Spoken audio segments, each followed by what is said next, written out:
Assalamualaikum warahmatullahi wabarakatuh. Perkenalkan, nama saya di sini Salatiska Berlianasari. Di sini saya akan menjelaskan tentang studi kasus Syiakat UNY untuk pengujian fitur akun mahasiswa pada aplikasi sistem registrasi mahasiswa online. Nah, pertama di sini yaitu ada halaman login akun mahasiswa. Nah, halaman login mahasiswa di UNY ini memakai otomatis karena pada prosesnya berulang dan penting untuk memastikan sistem selalu dapat memverifikasi akun dengan benar. Pengujian login dilakukan secara otomatis yang memungkinkan pengujian yang lebih cepat dan konsisten setiap kali ada pembaruan sistem.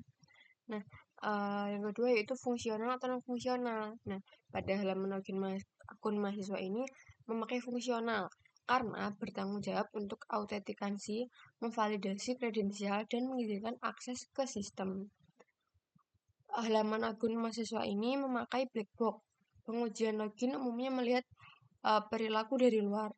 Misalkan memasukkan username atau password, lalu keluaran akses atau pesan error.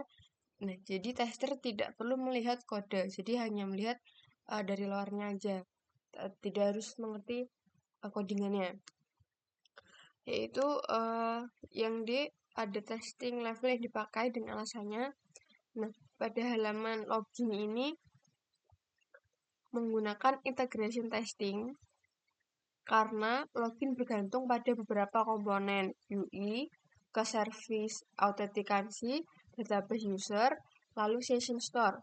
Integrasi harus diuji agar token atau session dibuat dan disimpan dengan benar. Yang kedua yaitu memakai sistem testing end-to-end untuk memastikan keseluruhan alur login ke direct, dashboard, otorisasi berjalan dengan lancar. Yang ketiga yaitu ada unit testing oleh dev untuk komponen out has validation row. Kenapa? Karena login menyentuh beberapa layer frontend, backend, dan database. Jika hanya unit test, tidak menjamin integrasi berjalan. Sistem menangkap masalah end-to-end, security test diperlukan karena login adalah titik serangan utama. Nah, berikut ini adalah test case-nya, yaitu yang pertama test case 1, yaitu disguise text-nya, verifikasi login dengan kredensial valid. Langkah-langkahnya yaitu 1. Buka halaman login Syiakat UNY. Yang kedua, masukkan username dan password yang benar. Yang ketiga yaitu klik tombol sign in. Hasil yang diharapkan yaitu pengguna berhasil login dan diarahkan ke dashboard mahasiswa. Hasil nyatanya, sistem menampilkan dashboard utama mahasiswa dengan nama dan NIM yang sesuai. Lalu yang kedua, tes case yang kedua yaitu login dengan password salah. Langkah-langkahnya yaitu yang pertama, masukkan username benar. Yang kedua, masukkan password salah. Dan lalu 3, klik check in. Nah, muncul pesan username atau password salah, tidak bisa masuk sistem. Nah, hasil nyatanya, sistem menampilkan pesan error, yaitu username atau password salah. Jadi tidak bisa masuk ke dashboard. Yang terakhir yaitu analisis secara mendalamnya. Jika step ini dilewati, resikonya adalah bila dilewatkan pembobolan akun session fixation, informasi error berlebih yang memudahkan attacker. Yang kedua yaitu halaman mengisi kolom biodata lengkap. Yang pertama yaitu halaman biodatanya yaitu di sini diisi secara manual. Karena pengisian biodata dilakukan manual oleh mahasiswa. Setiap data, nama, alamat, tanggal lahir, program studi, foto KTM dan lain-lain bersifat pribadi dan berbeda untuk tiap pengguna. Sistem hanya memvalidasi format data, misalnya wajib diisi, format tanggal benar, file foto sesuai ketentuan. Jadi proses inputnya manual, tetapi validasinya otomatis oleh sistem. Yang kedua yaitu memakai fungsional atau non-fungsional. Di sini fitur ini termasuk fungsional karena menguji apakah sistem dapat menyimpan dan menampilkan data mahasiswa dengan benar sesuai input pengguna. Fokus pengujian ada pada fungsi input, validasi, dan menyimpan ke database.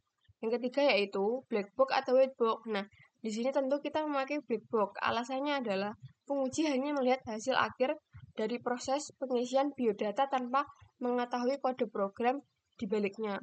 Fokusnya pada apakah data berhasil tersimpan, apakah sistem menolak data salah, dan apakah tampilan biodata sudah sesuai setelah disimpan. Nah, yang keempat yaitu ada testing level yang dipakai pengisian biodata ini. Kita memakai integration testing. Penjelasannya yaitu, level ini dipilih karena fitur biodata melibatkan beberapa komponen yang harus bekerja bersama. Contohnya yaitu form input di antarmuka pengguna. Yang kedua, proses validasi di sisi server. Yang ketiga, penyimpanan data di database mahasiswa. Integration testing memastikan semua bagian itu saling terhubung dan berfungsi tanpa error. Lalu ini ada test case-nya. Untuk test case-nya 1, pengisian biodata lengkap dan benar. Langkah-langkahnya 1, login ke akun mahasiswa. 2, buka menu biodata. 3, isi semua kolom dengan data valid. Yang keempat yaitu klik update. Hasil yang diharapkan adalah sistem menyimpan data dan menampilkan pesan data berhasil diperbarui. Nah, hasil nyatanya yaitu data tersimpan dan tampil kembali dengan benar. Test case yang kedua yaitu ada kolom wajib yang dikosongkan. Nah, langkah-langkahnya yaitu 1, kosongkan kolom alamat, lalu 2, klik update. Dan hasil yang diharapkan adalah sistem menolak penyimpanan dan menampilkan peringatan alamat wajib diisi. Hasil nyatanya yaitu sistem menampilkan pesan error atau validasi. Test case yang ketiga, format tanggal lahir salah. Langkah-langkahnya yaitu, yang pertama adalah isi tanggal lahir dengan huruf-huruf, dan kedua, klik update. Hasil yang diharapkan adalah sistem menolak dan memberi pesan format tanggal tidak valid. Hasil nyatanya, pesan kesalahan muncul sesuai harapan. Nah, analisis secara mendalamnya, resiko jika tahap ini dilewati adalah data mahasiswa bisa salah atau tidak lengkap, berdampak pada dokumen akademik seperti KTM dan KRS. Yang kedua yaitu kesalahan format. Tanggal lahir, alamat, NIM bisa membuat proses registrasi gagal. Yang ketiga yaitu foto tidak sesuai ketentuan dan dapat menghambat percetakan KTM, kartu KTM. Nah, yang ketiga yaitu halaman unggah dokumen KTP. Nah, di sini untuk halaman unggah dokumen KTP-nya memakai manual.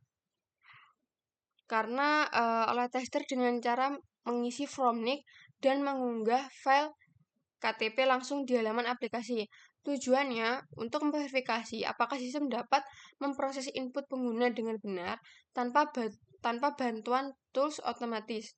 Pengujian manual dipilih karena fitur ini sederhana dan fokus pada interaksi pengguna serta validasi form. Yang kedua yaitu memakai fungsional atau non-fungsional.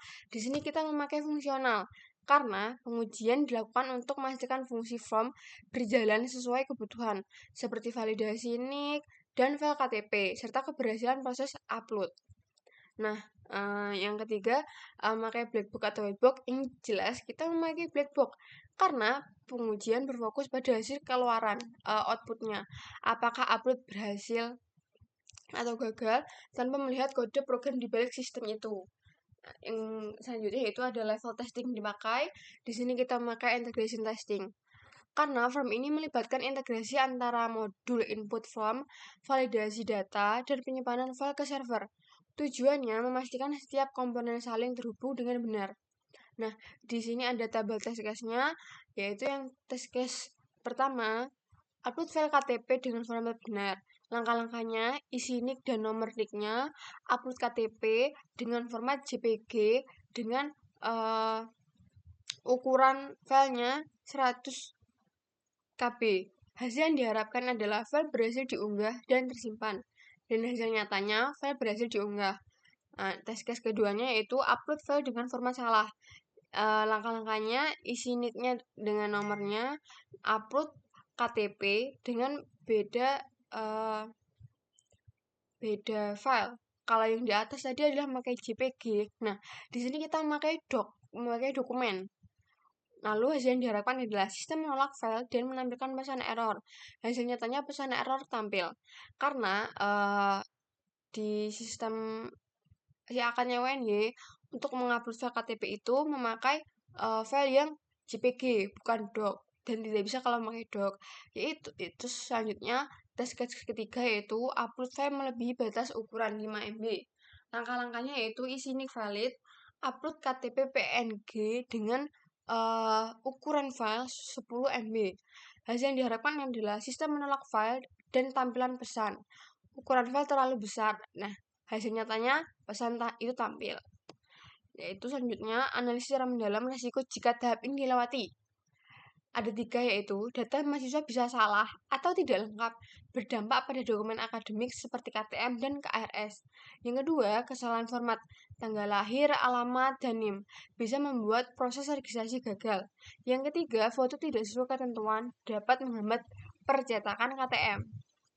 Itu selanjutnya halaman melakukan pembayaran biaya registrasi. Di sini kita memakai otomatis karena proses pembayaran pada si akad UNY diotomatisasi karena sistem sudah terintegrasi dengan bank mitra, makanya Mandiri, BNI, BTN, BPD dan Mandiri, BNI, BTN, BPD, DIY. Melalui virtual account, mahasiswa cukup memasukkan NIM di aplikasi bank atau internet m-banking, lalu sistem secara otomatis membaca tagihan dan menginformasi pembayaran. Validasi dan update status pembayaran dilakukan otomatis di server UNY melalui integrasi API bank. Nah, yang kedua fungsional atau fungsional. Di sini memakai fungsional. Pengujian ini fokus pada fungsi sistem dalam menampilkan tagihan, menerima pembayaran, dan memperbarui sistem mahasiswa. Jika transaksi berhasil, sistem harus menampilkan konfirmasi dan memperbarui sistem menjadi lunas. Nah, yang ketiga yaitu memakai black box atau white box. Yang jelas kita memakai black box. Pengujian dilakukan dari sisi pengguna tanpa melihat kode di balik sistem. Penguji hanya mengamati apakah input, misalnya NIM dan nominal pembayaran, menghasilkan keluaran yang sesuai, seperti status lunas atau bukti pembayaran muncul. Nah, selanjutnya yaitu level testing yang dipakai. Kita memakai sistem testing end-to-end. Penjelasannya yaitu dipilih karena fitur ini menguji alur penuh, yaitu alurnya adalah login mahasiswa, menampilkan tagihan, melakukan pembayaran, validasi ke bank, lalu konfirmasi sistem, dan selanjutnya update status. Testing ini memastikan semua komponen, frontend, backend, dan integrasi bank bekerja dengan baik dari awal hingga akhir. Nah, di sini ada tabel test case-nya, yaitu test case pertama yaitu deskripsi pengujiannya pembayaran berhasil melalui virtual akun. Langkah-langkahnya yaitu login ke si akad UNY, yang kedua klik menu tagihan pembayaran, yang ketiga masukkan NIM di aplikasi bank.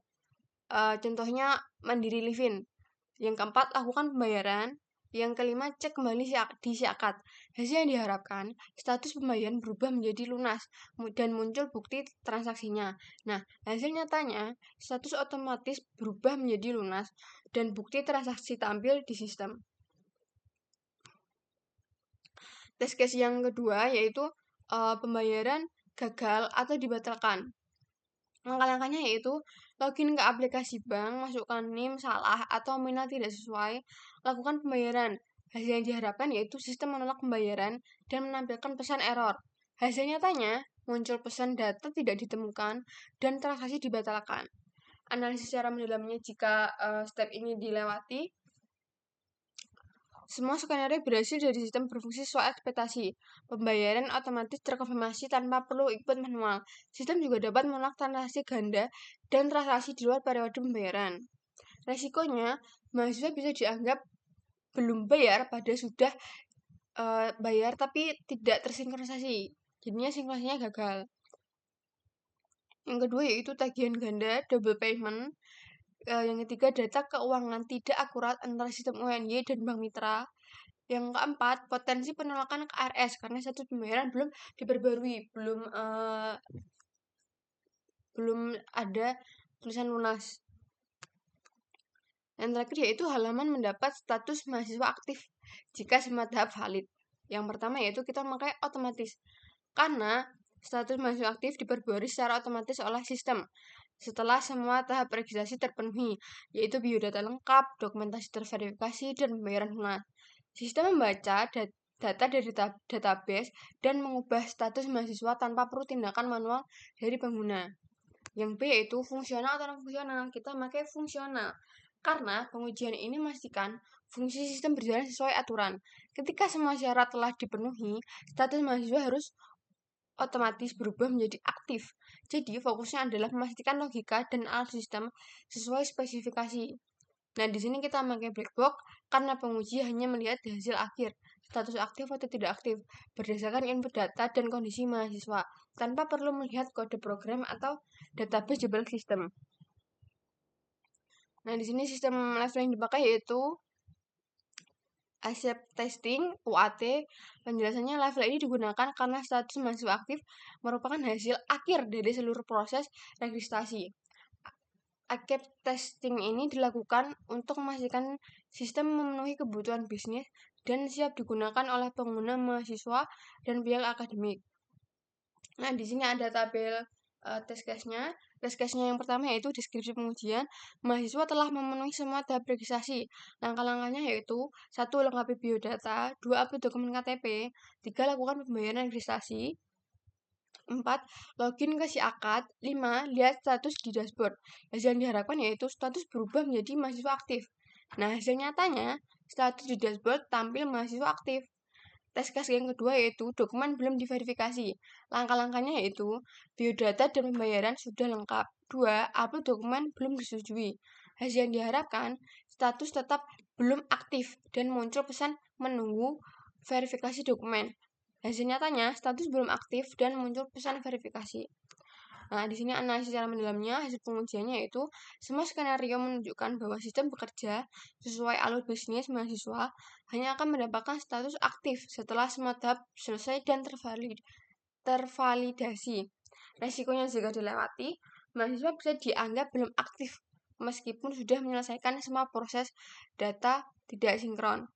Ketiga, kesalahan status menyebabkan mahasiswa gagal mengisi KRS atau mengikuti perkuliahan. Jadi, tidak bisa mengikuti perkuliahan. Yang ketiga yaitu potensi data ganda antara sistem pembayaran dan akademik. Sekian penjelasan studi kasus saya si akad UNY pengujian fitur ini. Jika ada salahnya mohon maaf. Assalamualaikum warahmatullahi wabarakatuh.